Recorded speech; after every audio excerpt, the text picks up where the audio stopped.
예수님께서 십자가 처형장으로 이동하시고 십자가에 달리시는 장면을 묘사하고 있습니다. 먼저 26절 말씀입니다.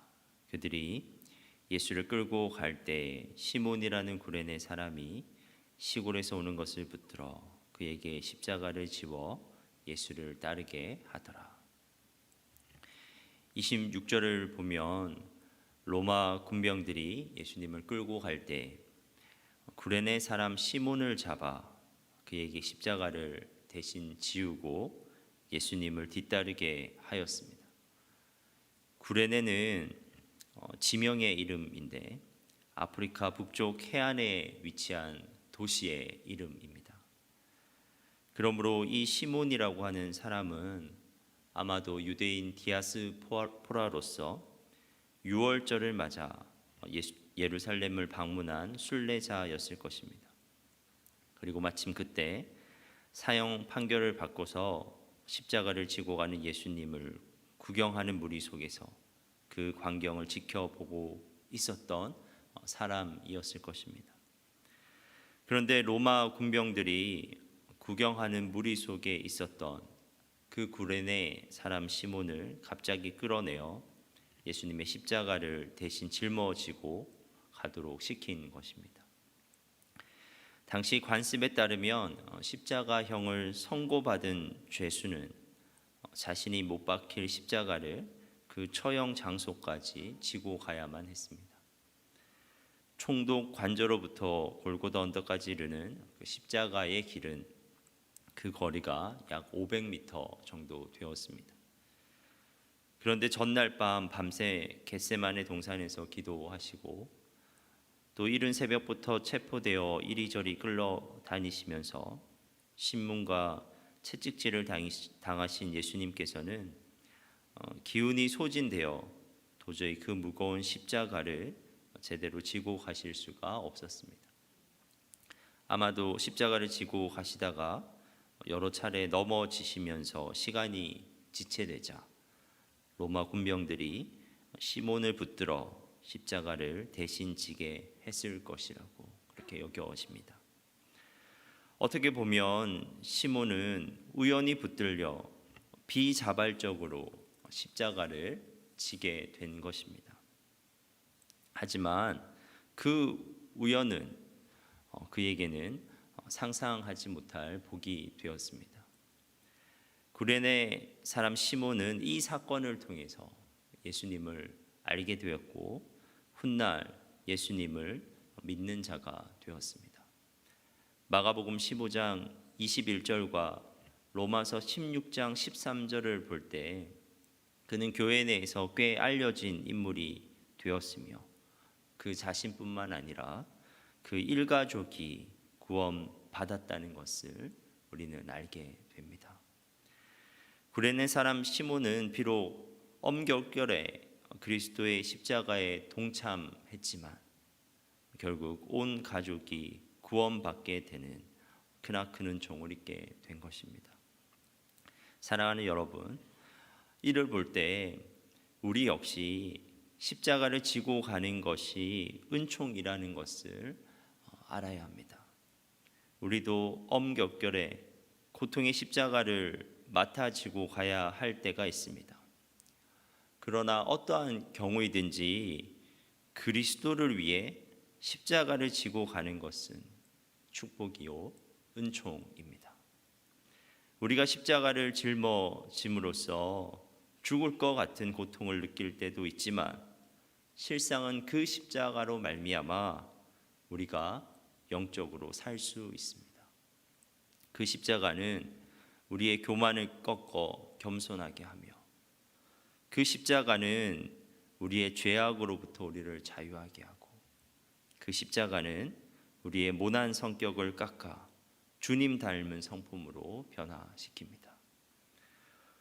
엄격결에 지고 간 십자가도 시몬에게 복이 되었거늘 하물며 자원하는 마음으로 주님을 위해 기꺼이 십자가를 지고 간다면 그 복이 얼마나 더 크겠습니까?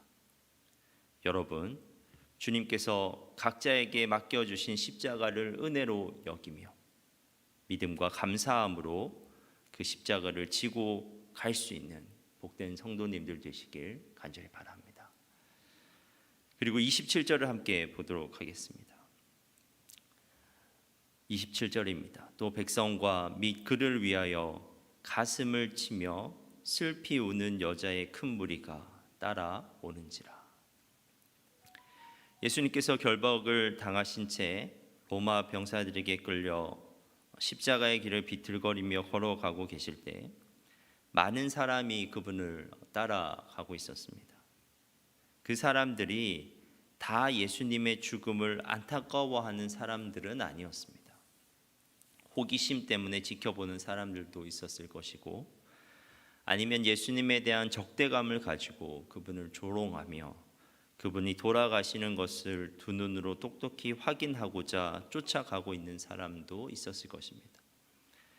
그러나 거기에는 예수님이 받으시는 고난과 그분이 당하실 십자가 죽음 때문에 가슴을 치며 슬피 우는 큰 무리의 여인들도 있었습니다. 그런데 예수님께서는 자신이 처형당하기 위해 길을 가는 도중에서 그 여인들을 돌아보시며 그들에게 자신을 위해 울지 말고 그들과 그들의 자녀를 위해 울라고 권면하고 계십니다. 즉 예수님께서는 현재 자신의 고통보다 장차 예루살렘에 닥칠 환난, 그리고 더 나아가 최후 심판의 날에 닥칠 환난으로 인한 고난을 염려하시면서 이에 대비하도록 권면하는 모습을 보이시고 있는 것입니다. 28절입니다. 예수께서 돌이켜 그들을 향하여 이르시되 예루살렘의 딸들아 나를 위하여 울지 말고 너희와 너희 자녀를 위하여 울라. 여인들은 예수님의 억울한 죽음 때문에 북받치는 슬픔을 표현하였지만 예수님은 유대인들의 죄악과 그로 인해 장차 임할 하나님의 무서운 재앙을 생각하시며 오히려 그녀들보다 더 슬퍼하셨습니다. 여러분, 이것이 예수님의 애끓는 마음입니다. 사랑하는 여러분, 우리가 십자가에 못 박혀 돌아가신 예수님을 생각할 때 우리는 예수님이 안타까워 눈물 짓고는 합니다. 그러나 예수님은 우리의 죄악을 보시고 그 죄악의 심각한 결과를 보시면서 울고 계시다는 사실을 우리가 잊지 말아야 합니다. 예수님께서는 나를 위하여 울지 말고 너희와 너희 자녀를 위하여 울라고 하셨습니다.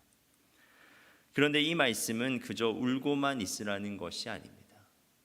임박한 재앙을 피하라는 것입니다. 하나님의 구원 방편으로 피하라는 것입니다. 예수님께서는 메시아로서 그 구원을 위해 십자가의 길을 가셨고 십자가에 매달리신 것입니다. 사랑하는 여러분, 우리는 예수님의 그 애끓는 심정으로 우리 자신을 돌아봐야 합니다. 과연 우리에게 하나님의 구원 방편이신 예수 그리스도에 대한 올바른 믿음과 고백이 있는가? 우리는 예수님의 그 애끓는 심정으로 우리의 자녀를 위하여 울고 있는가? 우리의 가족과 이웃을 그 구원의 방편으로 피신시키고 있는가? 오늘 이 아침 여인들을 바라보시며 나를 위하여 울지 말고 너희와 너희 자녀를 위하여 울라 라고 애끓는 마음으로 말씀하신 예수님을 한번 묵상해 봅시다. 그리고 그 말씀을 우리를 향한 말씀으로 듣고 우리는 그 말씀에 어떻게 반응해야 할지 고민하며 결단하는 시간 되었으면 좋겠습니다. 그 애끓는 마음으로 스스로 주님께 더욱 돌아가며 사랑하는 가족과 이웃을 주님께 더욱 돌이킬 수 있는 여러분 되시길 바랍니다. 기도하겠습니다. 하나님, 우리가 우리의 십자가를 짊어지게 하옵소서. 그리스도를 위한 십자가라면 그 십자가는 분명 우리에게 복이 될 줄 믿습니다. 우리가 그 십자가를 기꺼이 기쁜 마음으로 감당하게 하옵소서. 하나님, 우리가 우리 자신과 우리 자녀를 위해 주님의 애끓는 마음을 품고 울며 기도하게 하옵소서. 죄악의 심각성과 그 죄악으로 말미암은 심판의 무서움을 알아 그 어떤 일보다 더 애끓는 마음으로 우리가 주님께로 돌아가며 우리의 가족과 이웃을 주님께로 돌이키게 하옵소서. 하나님, 주사랑 교회를 위해 기도합니다. 특별히 오늘부터 고등부 수련회가 시작합니다. 그 모든 일정이 안전하게 진행되게 하옵소서. 그리고 귀한 청소년들이 주님을 인격적으로 만나는 일이, 주님의 사랑을 깨닫게 되는 일이 그 수련회 가운데 일어나게 하옵소서. 이 시간 담임 목사님을 위해서도 기도합니다. 항상 담임 목사님의 영육을 강건하게 하시고 성령의 능력으로 충만케 하옵소서. 예수님의 이름으로 기도합니다.